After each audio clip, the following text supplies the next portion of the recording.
চট্টগ্রাম সন্দ্বীপে একটা উপজেলা আছে যেটা সাগর পাড়ি দিয়ে যাইতে হয়, দ্বীপ আলাদা, চারদিকেই বঙ্গোপসাগর, শুধু একটা আলাদা দ্বীপ।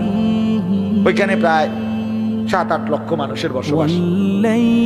ওইখানে ওরা 4টা ছেলে, 3-4টা ছেলে নিয়মিত ফজরের নামাজ পড়ে। তো একদিন ফজরের পরে তারা প্রতিদিন সাগরের পারে হাঁটে। তো একদিন তারা বলতেছে, আচ্ছা আমরা যে হাঁটি, এই কত বছর, কলেজের ছেলে, মাদ্রাসার না, স্কুল কলেজের ছেলে, আমরা যে সকালবেলায় মর্নিং ওয়ার্ক করি ফজর পড়ে, চলো আমরা একটা কাজ করি, না হাইটা আমরা বন্ধুদেরকে ফজরের জন্য উঠাই। এই কথাটা তাদের মনে আসছে। তাইলে কেমনে উঠাইতে পারি? যে 2 ভাবে, একে তো ব্যক্তিগতভাবে ডাকবো, আরেকটা হলো জায়গায় জায়গায় ছোট ছোট ক্যাম্পেইন, মানে ফজরের জন্য গণসংযোগ করুন, আমরা একটা ছোট ছোট প্রোগ্রাম করব। ছোট প্রোগ্রাম কি? ওই যে মনে করো কিছু যুবক ভাইকে একত্রিত করে একটা কোরআন তেলাওয়াত, একটা হামদ নাত, ফজরের গুরুত্বের উপরে একটু কথা আর একটু মুনাজাত, এই 4টা কাজ করবো।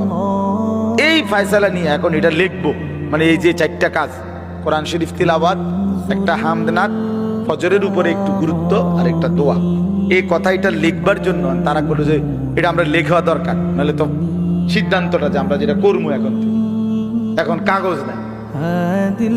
তারা তো হাঁটতে গেছে সকালবেলা ফজরের পরে। ওই যুবক আমার নিজে শুনাইছে মাহফিলে সবার সামনে। তারপরে বলতেছে, হুজুর আমরা সাগরের পারে হাঁটতে হাঁটতে পরে খুইজা একটা সিগারেটের প্যাকেট এটা পুরে আনিছে, নিয়ে ওই প্যাকেটের ভিতরে যে উল্টাই আছে সাদা জায়গা, এইটার মধ্যে কলম দিয়া লিখছি এই আমগই সিদ্ধান্তটা। এই একটা কাগজ দিয়ে লেখা শুরু করছি। আজকে 1 বছরের মাথায়, এই বছর তারা ফজরের পরে, এই আমার এরকম রাত্রে যেখানে মাহফিল ছিল ওইখানে, মনে করেন এই প্যান্ডেলে, ওই প্যান্ডেলেই তারা ফজরের পরে থাকো মাহফিল আলাদা, ফজর ক্যাম্পেইন। তো এরপরে ফজরের পরে আমি মসজিদে আপনার তাসবিহ পড়ে 10-15 মিনিট বাইরেছি। বললাম যে কই ভাই আপনাকে ওয়াজ কখন? হুজুর আম করে আর 20টা মিনিট সময় দেন, আমাদের সাথীরা আসতেছে, ছেলেরা। আল্লাহু আকবার। এই আধা ঘন্টার ভিতরে দেখলাম কমপক্ষে 4.5 থেকে 5 হাজার ছেলে ফজরের নামাজ জামাতে পড়ে, সব সাইকেল মাইকেল দিয়া সব আইসা প্যান্ডেল ভইরা গেছে। ফজর বাদ সব কিশোর তরুণ, সব কিশোর তরুণ নওজোয়ান ছিল।